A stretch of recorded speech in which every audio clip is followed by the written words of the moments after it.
So the four pillars are health are your food and water, your exercise, your rest, and your mindset. But it starts with your mindset. But we have a little in neuroencoding, we have a little phrase that we say it's the food you eat, the water you drink, the moves you make, the thoughts you think, and your rest and revitalization. I added because you do need to rest properly. But the food you eat and the water you drink, huge. What are you putting in your body? No added sugars. Reduce eat whole food, drink water. Eat whole food, drink water.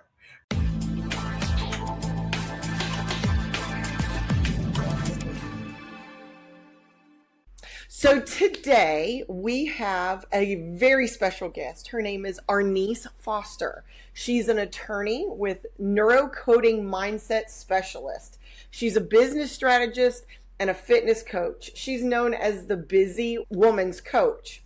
She works with high-performing women on mindset, health, business growth, combining her background in law and coaching and fitness. Arnice is an international fitness trainer and a certified Zumba instructor, helping clients create lasting personal and professional transformation. Arnice, thank you so much for your time and make yourself at home. Thank you. I'm so excited to be here. Thanks, Dee. First of all, I love Zumba. Took it for years. I was born with a club foot, so I'm a little off kilter. So every time I took it, I broke my foot. That was me. Yeah, I had to learn different ways to take it. But yeah, I've been a Zumba lover for, oh goodness, probably almost 20 years now. Here's the thing. Everybody is a Zumba lover. Even if they laugh about it, they really enjoy it. I did Zumba at a high school year or the last semester for Spanish with the Spanish program, and the kids were all in. And I'm laughing to myself because I'm like, their moms took Zumba. Oh yeah. And they remember their moms taking Zumba, and I was pleasantly surprised at how enthusiastic the kids were. Oh, that's awesome. So help me get through how you got here. How did you transition from, because I'm sure your parents were like, oh, she's going to be an attorney, from law to mindset coaching, and then, of course, business and fitness? That's funny because, yes, my parents, of course, were excited I was going to be a lawyer, but I met my husband in law school, so he too. Ah. was my wife is an attorney. And we laugh. A couple of things happened. I founded the Foster firm, which is our law firm. Okay. And we were a real estate closing firm here in Georgia. We're the escrow agents. And so I founded it as a real estate closing firm. And everything was great. That was 2005. And then in 2008, when I think you got into the real estate industry, you know what happened? It crashed. It did not slowly wither. It crashed, as you. And so I looked at my husband who had joined the practice, and I said, well, you got this. I'm going to go home with the kids. And he took over the practice as a personal injury and criminal defense firm. He's a trial attorney. And I was raising the kids, but as we busy women are, I looked and I said, what else can we do? We opened a Monkey Joe's, which was an indoor facility. Yeah. And there I was introduced to Zumba because we wanted to do something for the moms. I fell in love with Zumba, became a Zumba instructor where my husband often had the refrain, I married a lawyer, not a Zumba instructor. What are you doing? But that's how I came into the fitness world. And then, but it's our practice, it's our business. So I still managed the practice and wrote the checks and that kind of thing. And then, and negotiated the lease because I'm the real estate attorney in the deal. And then the mindset. So that's interesting because before I became an attorney, I had left college, I dropped out of college and moved to Atlanta and was living my best life. And I got married and had a kid. And I was like, I've got to finish my degree. And so at that point, I was a young mom in an unhappy marriage. and I began listening to mindset tapes because I was like, I knew I wanted to be a lawyer. I knew I had to get through college with a kid, figure out how to leave my husband, then get through law school. That is not that's not just grit. You've got to change the way you think about things. You've got to have a vision. And so I began listening to mindset tapes, cassette tapes. Came, remember that came in a big old thing, and it was like 27. Okay, I started listening to those, and it just changed my life. And I used those techniques. Once I learned, I only needed one. I think it was visualization or future casting. They didn't call it that at the time, but seeing your future first. And I lived by that, doing everything. Everything got me through by living through the future casting or the visualizing. And so I've been using it. That child is now 30. He'll be 35 on the 20th in 2 days, and they're expecting their first baby. I'm so excited. I'm going to be a grandma. And you're beautiful, by the way. Oh, thank you. I was like, have a baby while grandmas fly. Uh-huh. And so when the pandemic hit, so I've been using it. When I opened the firm, I was interested in coaching, but I was just opening a firm. I had to focus on that. And you can't go from being a lawyer in 2005 to being a coach, right? Nobody knows what that is. That just sounds crazy. And I didn't jump into coaching until around the pandemic. Okay. And that's when I was reintroduced. I did a bunch of Tony Robbins training. I became a Hello 7 high impact, high net worth business coach. So that is, we, as a Hello 7 coach, we take women from wherever they are, 10 figures, wouldn't that be nice? Amen, I'll stand in agreement. Let's start with 10 figures. From if they're at $10,000 to 7 figures, we are trained in where their mindset is and to help them to make those transitions. We also help them to set up their corporations properly or whatever their business is going to be.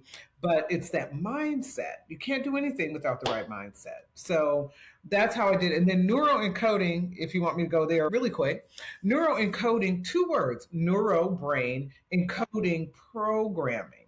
And so what we do in NeuroEncoding, which is part of mindset, but a little more than mindset, because mindset is just, think positive thoughts, right? That's the feeling you think. Yeah.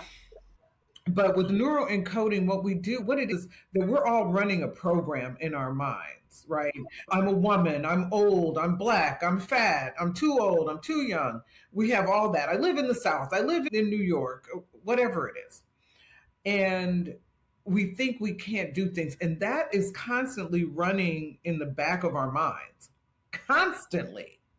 And so so you've got to do more than change your mindset. You've got to really change that programming. And that's what we do with neuroencoding. So we have tools and techniques that we use to help you switch that. And it's a very cool method. Is that what the Foster Fit method is?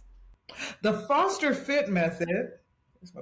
The Foster Fit method is, yes, that is what it is. The book talks about getting that mindset, getting into that mindset. Okay. So you said you have tools. How does mindset, because, all right, we were just talking about this. Everybody's on TikTok. Everybody's dream of feel where you want to be, picture yourself where you want to be, see yourself there. Right. And most people can't see tomorrow or 5 minutes from now, let alone being able to put themselves walking across the stage, getting their Juris Doctorate, to be able to, especially having a baby, to be able to do that. So I know how much I believe it matters, but how does mindset influence the way people approach their health and their daily habits? So the thing about it is when they're telling you to visualize or they're telling you to think about it differently, they're missing out on the whole, on part of it. So yes, you have to think about it and visualize it. There's a whole thing, I call it my path framework.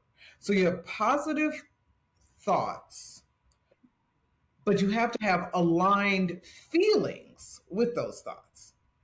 And then that's going to make you take action. That's the T. And the H, you will have results. For instance, got up and went to the gym today. I get up and go to the gym. I work out almost every day, but I work with a trainer now. And so he's going to make me lift heavy. I'm going to be sweating. I'm no happier than anybody else about lifting the weights, right? I'm not happy. Yeah. When I get up in the morning, I have positive thoughts, right? The first thing I think is, I can't wait for this to make me stronger, make me feel better. So my thoughts, right, make me excited. So I hop out of the bed and then I'm ready and I do what I have to do, get whatever basic nutrition I need to go in and make me strong in the gym.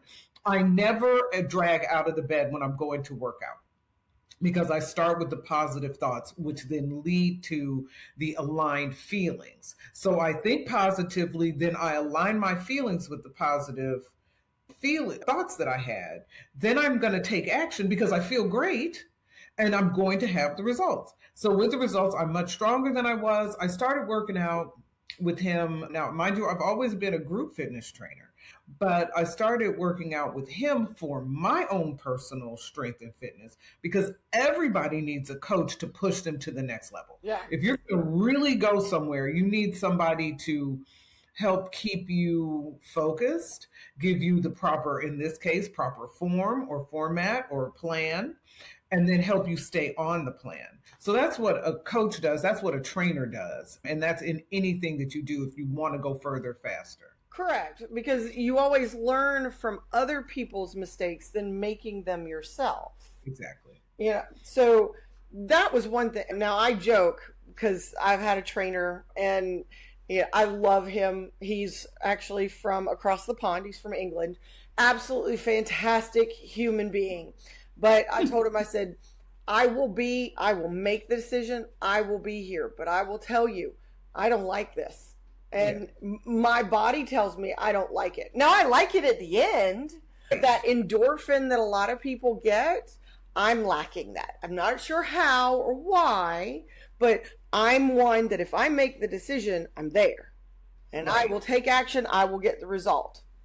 But I have to be positive. I'm always coaching myself while I'm there. Don't quit, don't quit, don't quit. And usually I have to do it, and as he says, until your body tells you that's enough.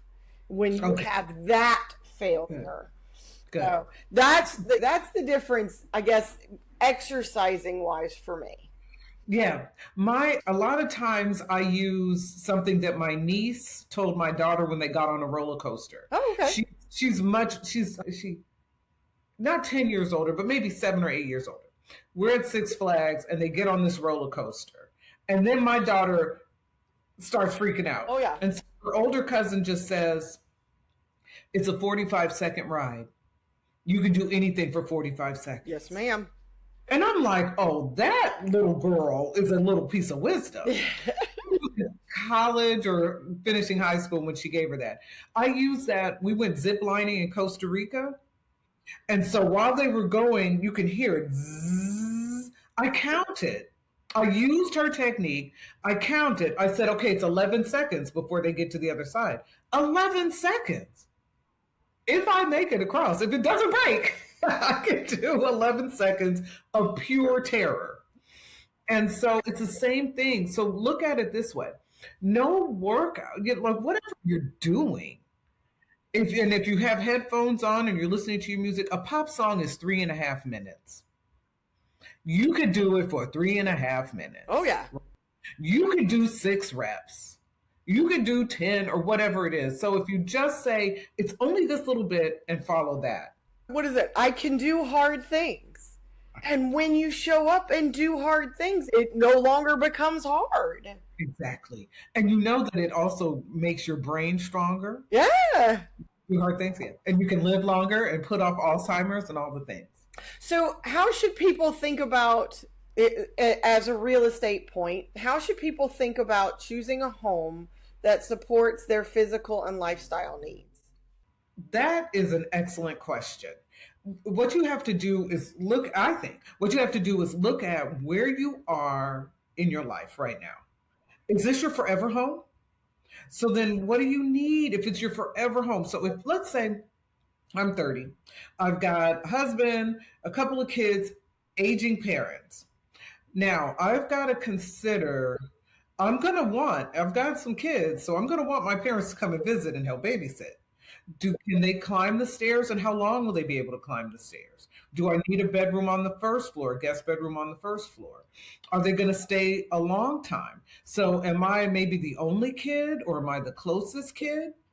So maybe I need a basement that can be converted into some sort of in-law suite.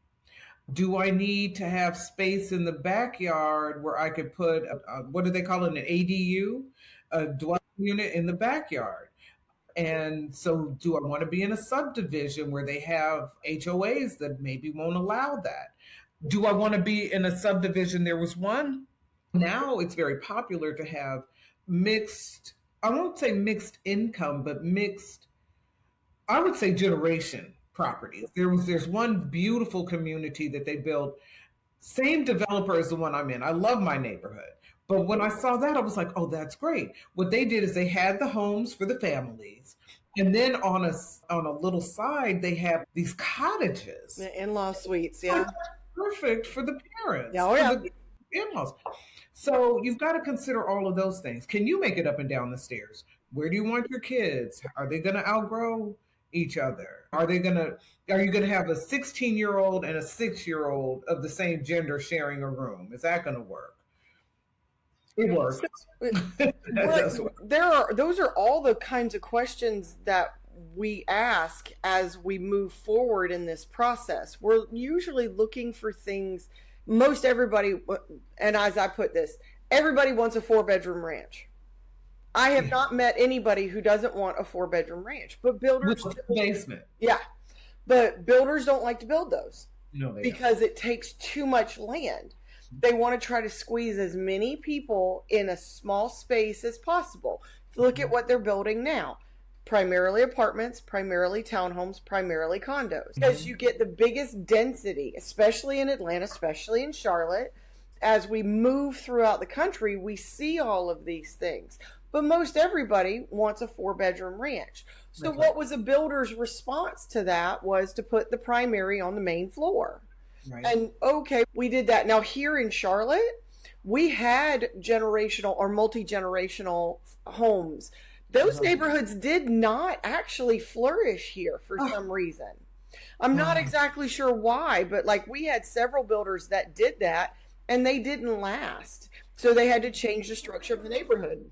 Was one of those in Cary, and was it a Martha Stewart neighborhood? There is one that is in Cary that was, I don't know if it was a Martha Stewart neighborhood, but I do know that like here in the Charlotte region, we actually have some in Waxhaw. We have some in Huntersville, because Charlotte's about an hour tip to tip.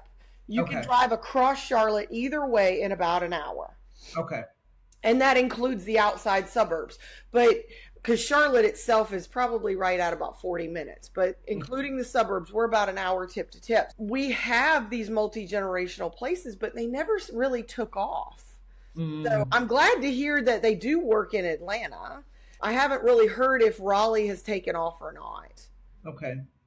Yeah, I don't know, but we've had a couple that were really, and my mother was living with me. She passed in October. I'm so sorry. And I saw, thank you. She was 94. Oh, she lived a fantastic life. Fantastic and full life, for sure. And we were able to, we had converted our basement into, we had finished our basement. And so she had the whole space. She was able to be here and her caregivers and provide. It's huge. It's so significant because you don't have to turn if you have an aging parent, you don't have to turn your living room into their bedroom, and then you don't have any space. You still need your space. Of course. Yeah, multi-generational is everything. And to finish your life off surrounded by love, what better is that? My husband's parents unfortunately just recently passed away within the last couple of years, and they were married for a very long time. And so within months of her husband passing, the wife passed, the mom passed.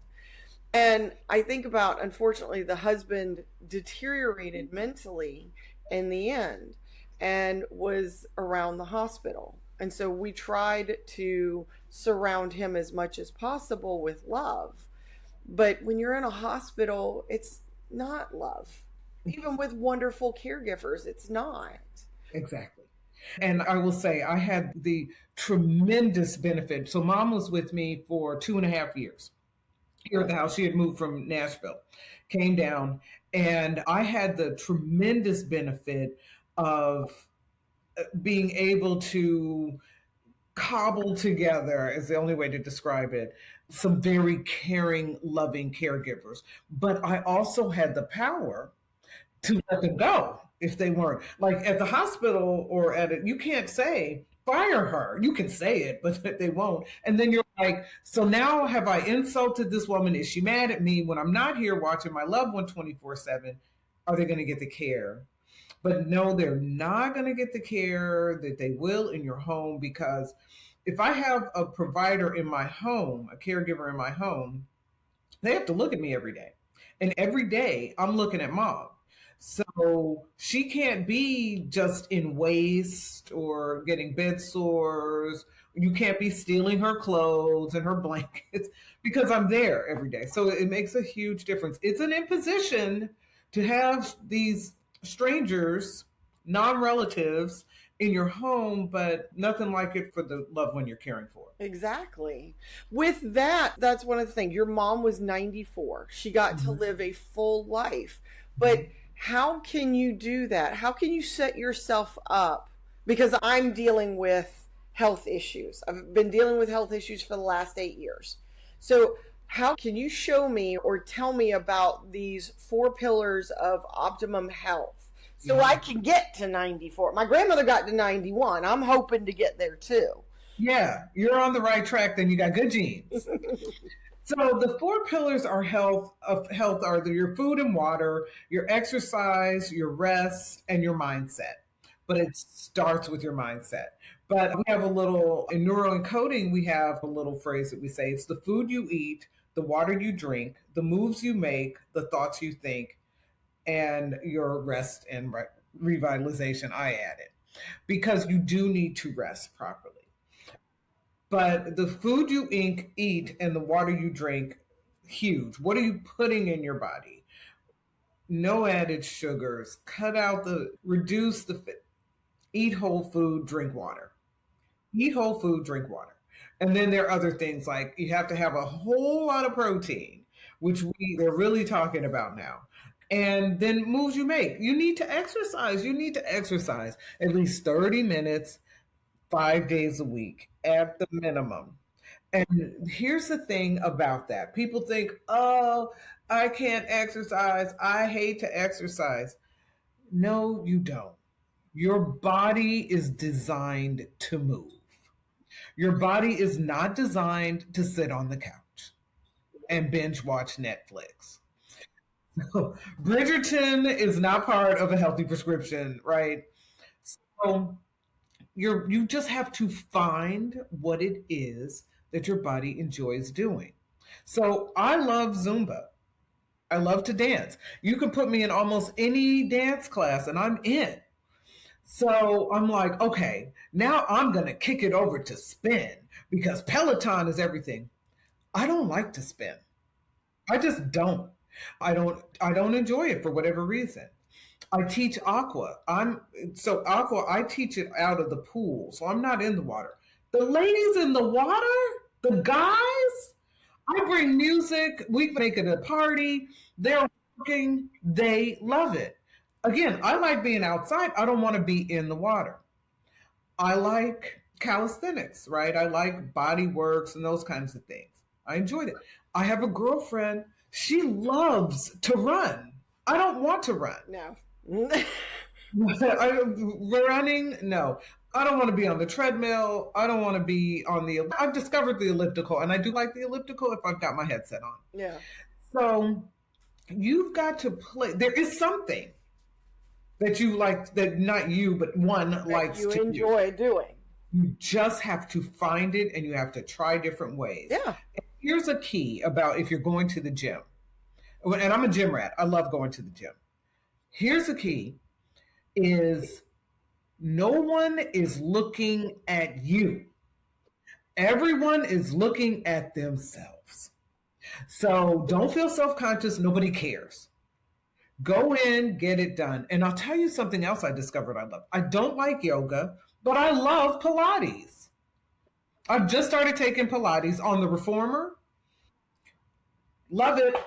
I haven't tried Pilates, but I am one that I love to walk my dogs. And most people are like, that's not exercise. I'm like, you're moving.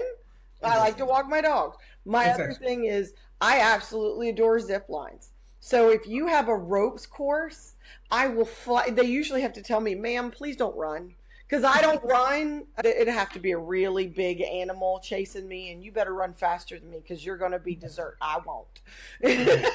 But that is hilarious. But I do. I absolutely adore ropes courses. I will climb. I will run. And we have the Whitewater Center here, which has got a whole bunch of those things. So there's always something you can do. I don't run. Like I said, I was born with a club foot, so I'm off kilter. So running isn't fun to me. And when I see people who's running, they don't ever look like they're having a good time. Now, I do know plenty of runners and they love it. They get the endorphin high, but I don't think that they look like they're having fun. I don't think so either. I don't like to run. So I'm always like, ew. Yeah. But see, to me, those are simple, practical ways that people can get this into their life every day. Walking a dog. During COVID, what was the number one thing? Come and adopt a dog. It was. So you weren't sitting on the couch watching TV all day long, because we all thought that was only going to last 2 weeks, and it lasted 2 years. That's exactly right. And we in the fitness industry, we were like, oh, okay, we get to sit down for 2 weeks. Yeah. And then it went on and on. So we started teaching virtually because we needed to get back out there and we needed to instruct. And it's funny, you mentioned walking a dog. So I bought a dog, a little Yorkie. She's a Shih Tzu Yorkie. My kids walked her. Yeah. So we have a circle in our neighborhood and it's right outside our door. So they would walk the circle. They were known as the kids who walked the dog because a lot of people buy a dog for their kids and then they walk the dog. Oh, yeah. In my house, I'm old school like my parents. You go walk the dog. You love her, walk her. Yep. So they walked her. And then at some point, I think in 2008, when I left the practice, when I came home, I began walking the dog. And just the circle outside the house, I lost weight. I got toned, just that little walking. Yep. So you're right. Walking the dog, great exercise. The one that always sticks out to me, because my oldest son does this, still does this to this day. Do you remember Pokemon Go?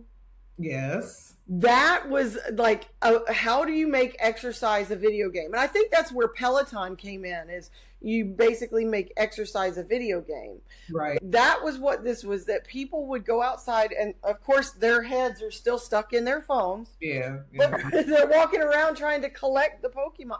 That's the kind of thing that I thought, those are brilliant ideas to get people to move, especially kids. Right. The Wii. Oh, yeah. The Wii. And I bought the Wii because of the Michael Jackson experience. Oh, yeah. I went and I was picking up my kids from the babysitter and they were doing it. And I was there another 30, 45 minutes. I'm sure they were like, lady, go home. And then I bought one. The one thing I joke about, and again, this is whole mindset. I'm like most women. I don't talk nicely to myself a lot of times. And when we bought the Wii, the noises that the Wii made, I was like, that's offensive. Because I would step on the Wii and it would go, oh. And I'm like, hold on, wait a second. That is not nice. I did not ask to be judged. Thank you very much. Clearly created by men or very young women. Yeah. I think about it. The Wii is Japanese, Nintendo, right? Japanese. So, yeah, my body style is not Japanese. All right, so we've talked about some simple ways, like walking a dog, that we can incorporate health or wellness, some little exercise things. What are some fun, and especially if you're living in a neighborhood, my neighborhood is exactly 1 mile. All you have to do is make a lap. Yeah. So what are the 5 simple rules that someone can follow to jumpstart into a healthier diet? So, like I said, whole foods, water. First 2 things. Don't drink anything but water. Make that your plan. You can have black coffee in the morning. Black coffee is not a milkshake that you drive up to a window and a teenager hands out to you. That's not black coffee. And then whole foods, that's things that are not in a package. Okay. If it's in a package, now I also have the 5 ingredient rule. Okay. So if you're buying something in a package, I had a protein chicken strip, and it's got, I'm trying to see if I made my rule. It's got chicken and salt, and my glasses are not doing me right. Garlic, paprika, some sort of red pepper, and I can't make out the rest. Now, so do spices count? Still not a whole lot of ingredients right here. But do spices count? Because paprika, white pepper, garlic, those are all spices. I wouldn't think really ingredients. Exactly. Yeah. So you want minimum preservatives or no preservatives, nothing you can't pronounce or don't recognize. Yeah. So if it's like monosodium, no. Already no. If it's dye, if it's trait or trite, it ends in trait or trite, don't have it. Okay. So let's take bacon, for instance. Now you're starting to get some dangerous levels. We love some bacon here in the South. I love bacon. Okay, so if you take bacon and it's uncured and no nitrates and nitrite, that's just meat and fat cut off the pig. Correct. Boom. That's one ingredient. If you take turkey bacon, what is that? That's a whole bunch of turkey parts mashed together. And now what do you have? So you've got highly processed food there. Yeah. I'm not encouraging bacon. I'm just saying it's a whole food. Fat isn't the worst thing, but let's say you want to eliminate as much as you can saturated fats. Yeah. Hydrogenated oils and those things. Yeah. But you can look at it. So even if you look at roast beef, I'm primarily plant-based, very little red meat. But if you're going to eat red meat or if you're going to eat meat, look at it, make it lean and make it a whole process, not lunch meat. Not lunch meat. Yeah. But if it's sliced ham, no nitrates and nitrites, and it's not something that's mashed together like souse or whatever else. Yeah. So even my favorite is pate. Love pate. It's mashed together. I tell you, if you make it yourself, it's just mostly butter. It's butter and liver. Now, and again, with spices. Now, some of the things that I've noticed. Now, I'm a sweet tea junkie. Okay. Now, I will tell you, I drink water. I don't have a problem with water. There's literally just water in this cup. Yeah. I like a styrofoam cup. I'm weird that way. But I drink water all the time, but I got onto drinking sweet tea. I started to notice that I was picking up weight. So I took the sweet tea away. And it's funny. I substituted Coke for sweet tea, but I didn't gain weight. I was like, I don't want to be drinking a Coke all day long. Okay, let's go back to water. I like the bubbles. I like the flavor. So I started going after just an Aldi water because it's a water. It's not just water. It's just water. This whole entire thing, it does have some calories in it. Yeah. But I figure it's a better choice instead of Coke. And then I go to water for the rest of the day. Right. Just plain water. You know what I tell people is you've got to use your grown-up taste buds. Oh, yeah. So every meal is not a party. Correct. You go to a party maybe a couple times a month. Let's say once a week. Yeah. You go to a party on Friday or Saturday night. So the rest of the time, you're living your normal life, and that's the way you have to eat. Try to live a normal eating life every day, and then go to the party once a week. Yeah. And so the party is your sweet tea or your Coca-Cola or and Coke. You can pour it on a car battery. Oh yeah, I've seen those, and that again, that's the whole reason. It's very rare. It was, how do I get me off of it? How do I get me off of? And it was a slow step. How do I move me to caffeine? So that's sugar and caffeine. What'd you do for the caffeine? I actually don't. I don't drink caffeine now. So the sweet tea was, again, the sweet tea gave me the caffeine headache when I tried to cut it cold turkey. Where the Coke came in. Then once I got off the Coke, then it was, I had to take an Excedrin because the Excedrins have caffeine in it. Yes. And then I got through that for a day or two, and then I was back to the water. So when I know that I'm not in the healthiest place, I try to, how do we step down to get to a healthier spot? Some of the other things is, like you said, protein. Protein is the biggest thing that's out there now. Everything has protein in it. Cereals and pancake mix and everything has protein. But how do you get protein? You eat meat and eggs and things like that. Meat and eggs. That is true. Now there's so can we do a quick dive into protein? Of course. Yeah, that's exactly where I went. All right. So I'm going to give you here's some golden nuggets for you. Yeah. We should have, in grams of protein, the equivalent amount of our ideal weight. Okay. If your ideal weight is 150 pounds and you're 180 today. Yeah. Your ideal weight is 150. Then you want to get 150 grams of protein a day. Okay. That is hard because you don't want to have 5,000 calories to get it. Yeah. So you want to have 30 to 40 grams of protein at each meal. Okay. You can supplement that with protein shakes. So a protein shake is going to get you about 25, 30 grams. You want to start your day with 40 grams of protein. Yeah. So you got to get that in. What is that? That might be a protein shake, and that might be a couple of scrambled eggs. If you can do eggs like that, it could be a simple quiche. It could be egg whites, and it could be chicken. So chicken is super, super high in protein and low in calories if you're doing the chicken breast. It's not fried and there's no skin on it. Yeah, of course.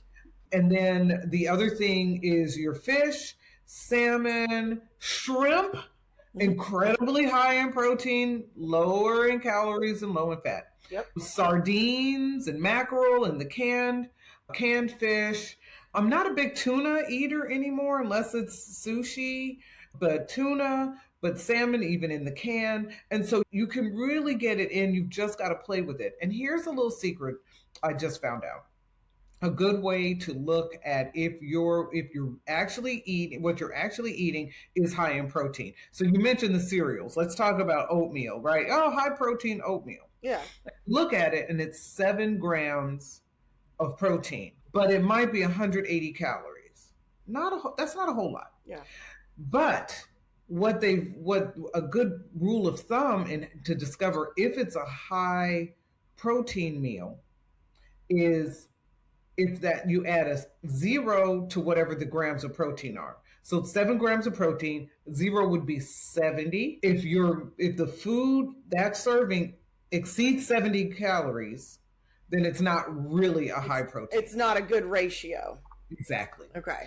So your best bet, and like I said, I'm primarily plant-based, so it's a struggle for me, but your best bet for protein is plant-based items, animal-based items, meat, chicken, fish, maybe cheese if you can do it, dairy if you can do it. We always talk about the best way to jumpstart your brain in the morning is protein, because it's protein and fat, because that's what your brain eats off of. It's everything that your brain, because I think somebody said your brain is mostly cholesterol. Am I remembering that right? Okay. So, to jumpstart your day, you need to have this in. So every single day, now I'm a gastric bypass patient. So every single day, I start my day with 1 cup of reduced milk. It's either fat-free or 2%. It doesn't usually go above that. And a scoop of protein. So that's how I jumpstart every single day. Yeah. Now, from there, usually, and that doesn't even fill up a juice glass usually. Right. Yeah. But that's how I jumpstart 30, 40 grams of protein right there. Yeah. Then I move into some of the other things that people don't think about, because you said, oh, fish. Who eats fish for breakfast? Avocado toast has become all the rage. If you add the sardines into the avocado toast, it actually makes it really palatable. The avocado gives you that healthy fat. Again, you end up with that extra protein. That healthy fat, huge. Yeah. And depending upon the bread, like if you do an Ezekiel bread. Yeah. Oh. Fiber out the day. Yeah. And I'll tell you a little thing about Ezekiel bread, because people think, oh, it's all chunky. And, yep. Nut and berry bread is what I call it. I had a girlfriend and she just puts a little butter on it and then grills it in the pan. Yeah. I'm not a butter eater, so I'll put a little coconut oil. Oh, yeah. Sides, maybe a little. If you're going to season it's going to have a little salt. You're going to have some flavor if you add the other things to it. Yep. Great. I like to put peanut butter on it. Not necessarily your best protein source, but. But peanut butter is a wonderful place, especially people who don't like to eat. And again, you have to get to a point where you're going to eat adult items. But if you don't like eating apples, if you smear some peanut butter on it, that makes it a little bit more palatable. It makes it fun. Yeah, and people have to figure out, I love a Honeycrisp apple. Absolutely adore those over a Granny Smith. You have to find the things that you actually can tolerate. Yeah. But one of the things that, has been a new one is savory oatmeal. Now, most people, I read this in a magazine, and I want to say a celebrity did it. And I was like, okay, I've never thought of having an egg in oatmeal. So we have plain oatmeal. We make oatmeal all the time. And I had to stop and think about it. I'm like, okay, we're going to give this a shot. Everything bagel seasoning. It's a little bit of seasoning. So it's got onion and it's got some of that unctuous flavor. A soft cook egg. That way you get the runny piece of the white and the yolk, because I do that kind of thing. And then just the oatmeal. So using the oatmeal as a base. Most everybody thinks of sweet. So that was an interesting take. I don't know if I quite have fallen in love with it, but it is another way to grab some of that extra protein. I love that. And you know what? And if you look at oatmeal, more rice or grits, use that thinking, you could do that. I'm going to try that. Yeah, it was really interesting because they had the egg, avocado, and used it as like a rice. I was like, that's it. So I gave that a shot. What are some common mistakes that we as busy professionals make when we try to improve I can tell you what mine is, but what are the mistakes that we make to try and improve our health? One of the mistakes we make is trying to white knuckle it.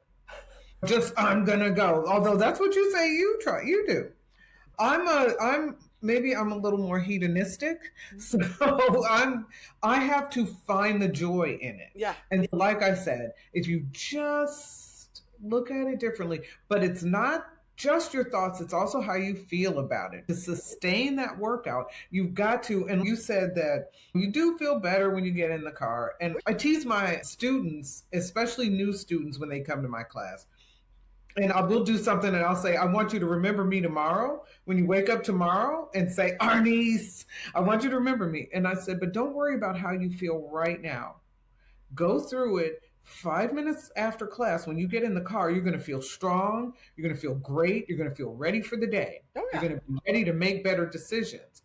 So think about 5 minutes after. And then I equated it to, I said, it's just nobody thinks tequila tastes good, right? Just shots of tequila. We don't shoot tequila or drink beer because it's tasty. We do it for the high afterwards. Yeah. So think about the high afterwards. Shoot your tequila in class. The high is afterwards, and you get other health benefits. Yeah. So it's that mindset, but aligned with your feelings. With the positive. I know that when I get started, typically, like when I'm going to make a change, you say you've now gotten to a point to where you exercise just about every single day. This past year has been a hard one for me. 2025, I actually spent 4/5 of the year in a cast. Oh, I was in a cast most of 10 months out of 12 months last year.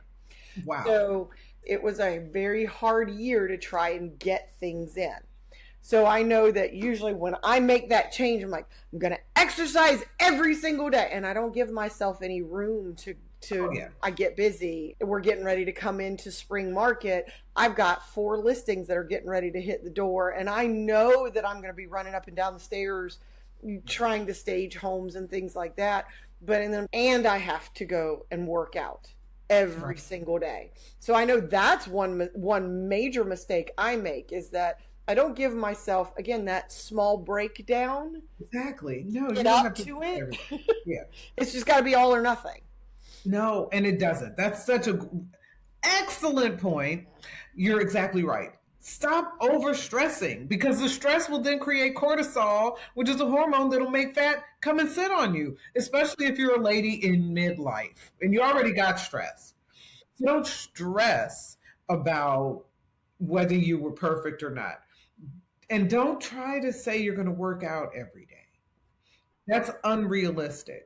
And like you said, create flexibility, because for you in your industry, you might not even be able to say it's Monday, Wednesday, and Friday.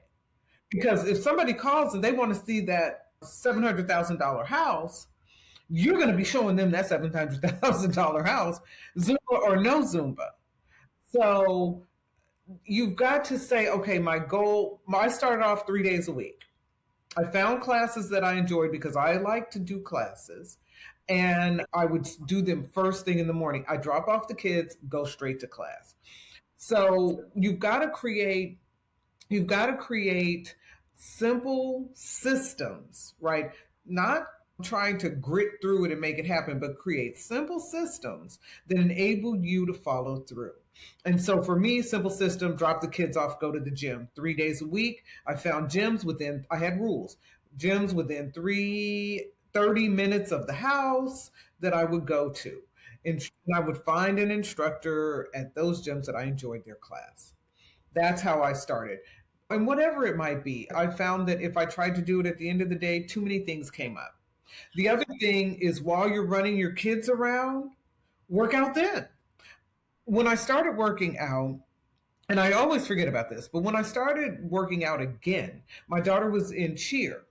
And so the kids would be cheering and we moms would be sitting around eating and gossiping. And I looked and I said, why don't I start bringing in hip hop abs, and we could watch the DVD. This is kind of old, right? We could watch the DVD and we could be exercising. So I did that. And I got some negative feedback. I was like, okay, maybe I won't do it. And so I didn't bring it. And then a lady said, oh, I thought you were going to bring a DVD. And I was like, nothing but a word. So I started bringing the DVD. And then another mom, there are always more people who are on your side. You just don't know it. Oh, yeah. So another mom said, I know a guy who can come in. He can teach us hip hop aerobics. Anyways, and we started working out. So you can find what we call no time and work out then. All right. Some of the things that we've talked about are making these small changes, but you mentioned about cortisol, and that how cortisol is one of the things, of course, as I'm in my 50s. So cortisol is one of those things that we're constantly fighting against. Is that one of those toxic 10 that you talk about? It isn't. It's a hormone, which is different. The toxic 10 that I talk about are mindset things. Oh, okay. It's stress, overwhelm, procrastination, hesitation, imposter syndrome, self-doubt, self-loathing, fear of failure, fear of success, and fear of rejection. Those are the toxic 10. So how do the toxic 10 relate to living environments and how we take care of ourselves? Okay. So with regard to living environments, and I would say oftentimes in buying a home, A lot of things are coming along. Or you don't just buy a home for practical reasons, right? You don't just, this is a good home and blah, blah, blah. You factor in, how will people perceive me? What will the house look like? What will people think when they come in? Is your house going to be clean? Are you going to keep a clean kitchen? Do you want that kitchen exposed, or does it need to be where you can close it off where people can't see the messy kitchen? All of these things factor into who you are and who you perceive yourself to be. When we bought our home, which is a lovely home, it's not a mansion. But my husband's family comes from Midwestern working kind of class people. Yeah. So there was a factor when they came to our home and our neighborhood that had him feeling a little self-conscious. Yeah. A little fear of, you had some imposter syndrome. Okay. There was hesitation. This is one of the toxic 10. And maybe a little fear of rejection, certainly fear of judgment, right, Yeah. by his family. Yeah. And so these are things that factor in. So sometimes you're ready. You can afford the house. It's time for you to upgrade, or you can go ahead and get the one with the basement so that your mom can come and live with you. Yeah. You can afford that extra $50,000 or whatever a basement might be now. I don't know. But you've got You're all close. these. Here it's 50 to 80 grand. Yeah. Yeah, but you've got all that other stuff going on in your mind. Now, of course, you want to make practical financial decisions, but you've got to see, who is it? Who are you really? Who are you today? Who are you prepared to be? So what should people be more aware of when they're trying to create a healthier home? Are there things that they should think about? With regard to creating a healthier home? Yeah. So I won't, clutter, reduce the clutter. I did a decluttering program at the beginning of the year. And this is really, actually, I did a training on decluttering, and I did an interview with a realtor. And we talked about that, decluttering with regard to people downsizing. And my mother-in-law is currently struggling with getting rid of all the stuff. Oh, yeah. That's hard. Oh, yeah. But that's mindset. Do you need it? Do your kids want it? Yeah. So if a teacher, are they even teaching reading or math like that again? Or guess what? We don't need those books anymore because we have the internet and it's all right there. And that's what I was telling my mother-in-law. So decluttering is really a factor in two ways. One, if you're trying to downsize, and two, to free your mind so that you can clearly think things through, you need to declutter. Yeah. And the other thing with regard to like food, get rid of it. Just throw it away. If you don't have chocolate bars and candy in your house, but rather you have Honeycrisp apples and peanut butter, you're going to eat that instead because that's what's there. Yeah. And that's one of the things. My mom is doing the same thing. She's lived in a home since I was 15 years old. So 35 years. And we're getting ready to move her. And she's got software from 1988. I'm like, Mom, do you even have a computer to put this on? Do you have anything that will run it? No. You couldn't even send that someplace and have tech download it. It's Google it, Mommy. Yeah. Google it. Yeah. So you and I are probably similar in age. Why is fitness so critical as we age? Why is it more critical now to keep us getting to 94 or 91? So what happens is everything slows down. Yeah. Our muscles, it's harder to build muscle, it's harder to maintain muscle, and so you got to be resisting it and fighting it. Also, the building muscle creates strong bones, so we stave off osteoporosis. The long and short of it is we can look amazing. We can get plastic surgery, but still our bones are as the age that they are. Yeah. We can fight, but we can't completely keep aging from happening. It's going to happen. And so what you're doing is helping to reduce the impact of what aging will do to our bodies. So you can be chronologically in age, but you can be physiologically younger. And that's what we see a lot of now, is that like the scales that now measure through your hands what is your muscle mass and where do you need to work at it. How do we, as high performing individuals, because most of us that are in this age, Right. we're in the upper management levels. How do Right. we maintain our energy, our focus over this time? That is the word, energy. Okay. And so if I get in a room with a group of 20 and 30-year-olds, I'm ready. What you got? Yeah. I got energy.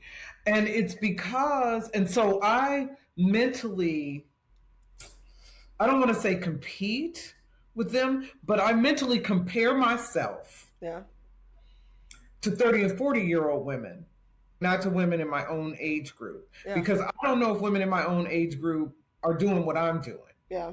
But I know that women in their 40s might not be doing what I'm doing either. Yeah. And so I'm beating them. Yeah. Only about 3 or 4% of the world, well, no, we're not even going to do world. Only 3 to 4% of the United States population works out as they ought to. Ah. When you're going to the gym, 3 times a week and you're getting an hour worth of workout, you are ahead. You are in the 94 percentile, 96 percentile. Wow. Yeah. You feel better about yourself now, don't you?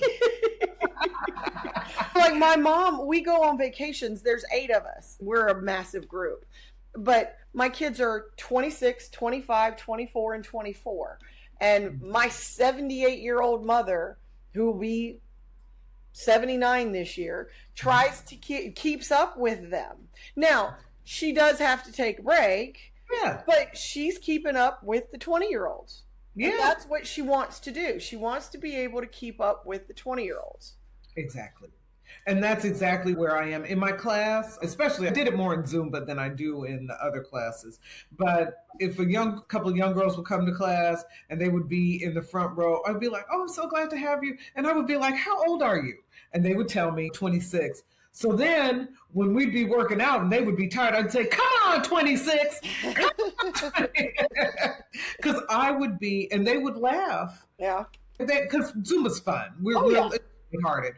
But I was challenging myself and I was challenging them to keep up with 56. Yeah. And I was challenging the class a bit. Who are you going to be? So my birthday was in February. I'm 60 now. Congratulations. Happy birthday. Thank you. And I was like, I don't look 60. Nope. I don't feel 60. Nope.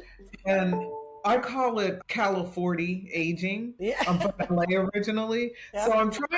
So my goal is I look unrealistically at Halle Berry and Janet Jackson and how are they aging engaged there. That's not fair. They've got all sorts of stuff, but it's better than comparing myself to, I don't know, I can't even think of any old actresses anymore. Jessica Tandy. Cicely Tyson. Yeah. Yeah, Cicely Tyson. So I'm not looking to old. I'm looking to who's keeping up. Yeah. Pinkett, her mother. Yeah. Eddie Murphy's ex-wife. Oh, yeah. Oh, my God. She was gorgeous. Yeah. So that's what I do. Yeah. What excites you most about the future of health, mindset, and personal performance? Technology, the information that we're getting, and artificial intelligence. Okay. AI is going to, everybody's scared of it. Long and short of it, is it coming for your job? Yeah, maybe. But it's coming. And so maximize the benefits of it. Okay. While you can. I am actually getting a certification as an AI consultant. And I work particularly with law and real estate agents. Actually, you guys can really maximize what you can do for your clients. So don't be scared at what you see the big companies doing. Look at it, learn how to imitate it. And like I said, I'm a consultant, so you can make your own agents to do things to make you more efficient, to enable you Elon Musk believes that we'll not be working and we'll just have a minimum income. I don't know what he thinks people will be doing. I'm like, what do you think we'll be doing? Because people have to do. Yeah. But if that's coming, then we need to keep our minds strong and active. And so learning AI will do that. Yep. And figure out how you can utilize it. So I would encourage everybody to open a Claude account or a ChatGPT account and play with it. And not just in the simplest ways. It's not Google.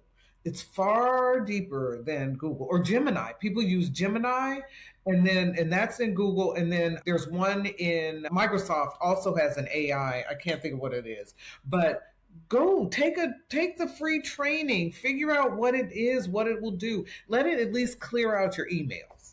Yeah. Oh yeah. How do you see your work evolving to impact more people? So part of it is through AI, and that is training women how to use AI and feel empowered and use it to grow their businesses. And we're in it. So, Arnice, thank you so much for your time.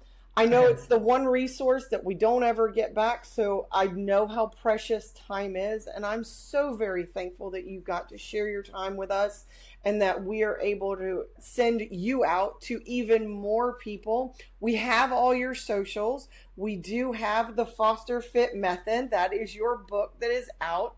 We will definitely promote that as well, but thank you so much for giving your time today, and I so greatly appreciate you. Thank you so much, Dee. I have enjoyed this tremendously. You are a lady on the you're on the right path for sure. You're moving in where you want to be. Thanks for joining me on Make Yourself at Home. I hope you found insights and inspiration to help you navigate your real estate journey with confidence. Don't forget to follow, subscribe, and share this show with your friends because everyone deserves to feel at home. Until next time, stay informed, stay empowered, and keep making moves that matter.